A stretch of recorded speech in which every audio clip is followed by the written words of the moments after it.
আসসালামু আলাইকুম রহমতুল্লাহি ওবারাকাতু। শিক্ষা সবার জন্য এর পক্ষ থেকে সবাইকে জানাচ্ছি আন্তরিক শুভেচ্ছা ও অভিনন্দন। আজকে আমি পঞ্চম শ্রেণী গণিত বইয়ের ৩৫ পৃষ্ঠার লসাগু নির্ণয় করো ১ এর ৬, ৯ ও ১০ নং এর লসাগু কিভাবে নির্ণয় করতে হবে তা দেখিয়ে দিব। তাই সম্পূর্ণ ভিডিওটি যদি দেখো তাহলে কিভাবে লসাগু নির্ণয় করতে হবে তা অবশ্যই জানতে পারবে ইনশাআল্লাহ। লসাগু নির্ণয়। আমরা এখন ৩২ ও ৩৫-এর লসাগু নির্ণয় করব।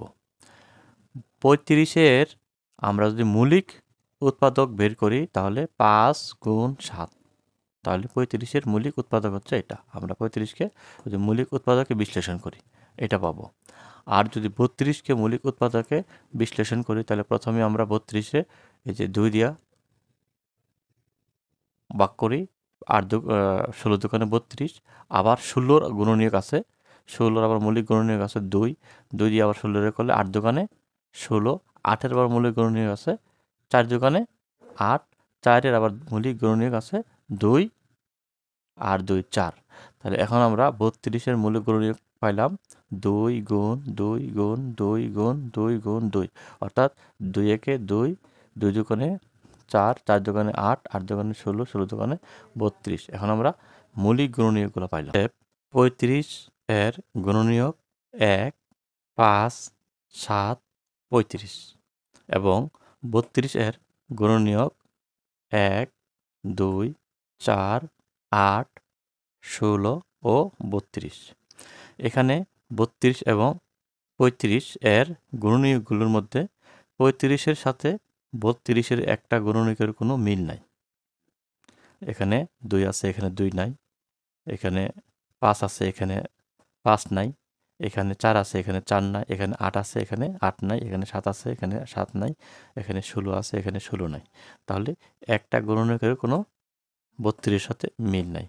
তাহলে অতএব ৩২ ও ৩৫-এর কোনো মৌলিক সাধারণ গুণনীয়ক নেই। এই দুইটার মধ্যে কোনো সাধারণ মৌলিক গুণনীয়ক নেই।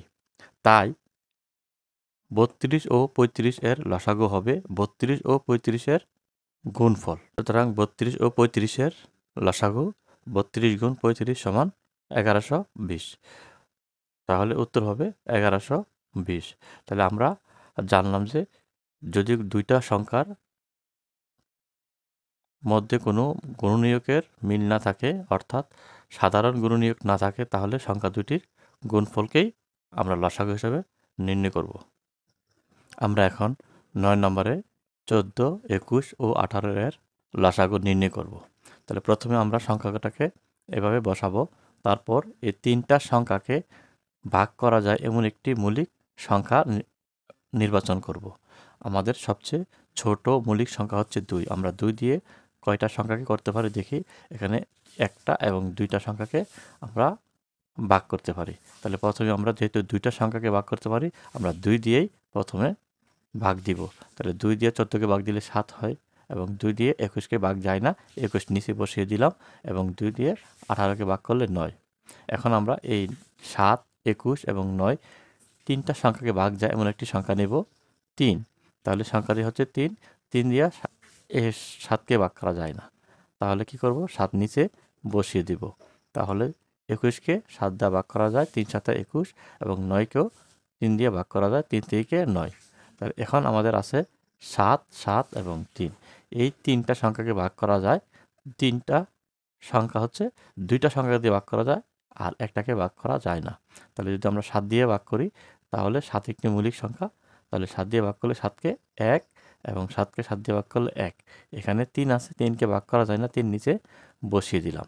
তাহলে এই হচ্ছে ভাগ প্রক্রিয়া বা উৎপাদকের সাহায্যে লসাগু নির্ণয়ের নিয়ম। এইভাবে আমরা প্রথমে ওই ভাগ করে নিব। যে সংখ্যাটাকে ভাগ করা যাবে না সেই সংখ্যাটা নিচে নামিয়ে দিব। অন্তত ২টি সংখ্যাকে ভাগ করা যায় এমন একটি সংখ্যা নির্বাচন করব। তাহলে এখন আমাদের ১, ১ এবং ৩। এখানে মাত্র একটি মাত্র সংখ্যা আছে। তাহলে ৩ দিয়ে আমরা একটা সংখ্যাকে করতে পারি। তাহলে আমরা 3 দিয়ে করব না। এখন আমরা দেখব এই সংখ্যাগুলোকে গুণ করব। সুতরাং ১৪, ২১ ও ১৮ এর লসাগু হবে এই যে 2 গুণ 3 গুণ 7 গুণ 3 এই সংখ্যাগুলো গুণ করলে আমরা এই 14, 21 ও 18 এর লসাগু পাবো। তাহলে এটাকে গুণ করলে আমরা পাচ্ছি 2 গুণ 3, 3 দুগুণে 6, 6 গুণ 7, 6 7 42, 42কে 3 দিয়ে গুণ করলে 126। উত্তর 126। আমরা এখন 10 নম্বরে 16, 24, 15 ও 28 এর লসাগু নির্ণয় করব। প্রথমে আমরা আগের মতো করে সংখ্যাগুলো বসিয়ে নিব। এখন এই 1 2 3 তিনটা 4টা সংখ্যার মধ্যে যে গুণনীয়কটি দিয়ে ভাগ করা যায় সেই গুণনীয়ককে আমরা প্রথমে নির্বাচন করব। যেমন মৌলিক গুণনীয়ক 2, তাহলে প্রথমে আমরা 2 দিয়েই ভাগ করব। তাহলে 16কে ভাগ করলে 8, 24কে ভাগ করলে 12, 15কে ভাগ করা যায় না, 15 আমরা নিচে বসিয়ে দিলাম এবং 28কে ভাগ করলে 14 থাকে। তাহলে এখন দেখা যাচ্ছে এখানে 14, 12, 8 এই সংখ্যাগুলোকে আবার 2 দ্বারাই ভাগ করা যাবে। আবার 2 দিয়ে ভাগ দিলাম, যেহেতু সবচেয়ে ছোট মৌলিক গুণনীয়ক 2। তাহলে 4 দোকানে 8, 6 দোকানে 12, 15কে ভাগ যায় না, আবার 15 নিচে বসিয়ে দিলাম, 7 দোকানে 14। এখন আছে 4 এবং 6, 15, 7 এই দুইটা সংখ্যাকে ভাগ করা যায় আর এই দুইটা সংখ্যাকে ভাগ করা যায় না।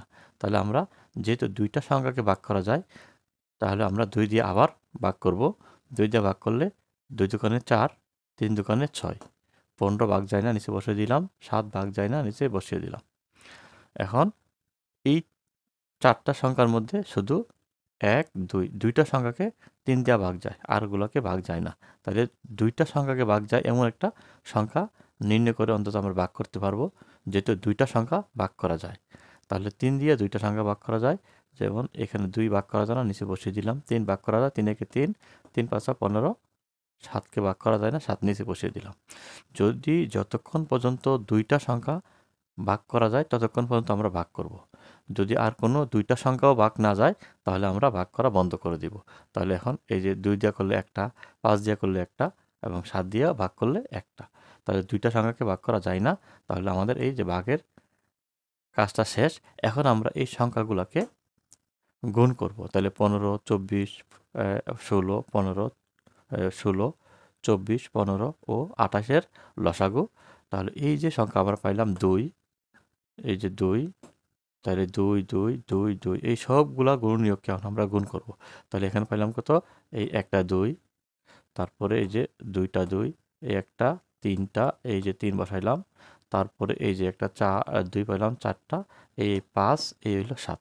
এই সবগুলা এখান থেকে ধরে এই সবগুলাকে আমরা গুণ করব। এখান থেকে ধরে এই সবগুলা, এই যে সবগুলাকে আমরা গুণ করতেছি। তাহলে এই যে এখানে দেখা যাচ্ছে 2 এবং 2 দুগুণে 4, 4 দুগুণে 8, 3 আর 24, 24 দুগুণে 48, 48কে যদি আমরা 5 দিয়ে গুণ করি তাহলে হবে কত? 240, 240কে 7 দিয়ে গুণ করলে হচ্ছে 1680। উত্তর হচ্ছে 1680। তাহলে এই প্রক্রিয়ায় আমরা এই লসাগু নির্ণয় করব। আশা করি এই লসাগু নির্ণয়ে যেগুলো আমরা করলাম সবগুলো তোমরা বুঝতে পেরেছো। যদি অঙ্কটি ভালো লাগে তাহলে অবশ্যই লাইক, শেয়ার এবং সাবস্ক্রাইব করে পাশে থাকবে। আল্লাহ হাফেজ।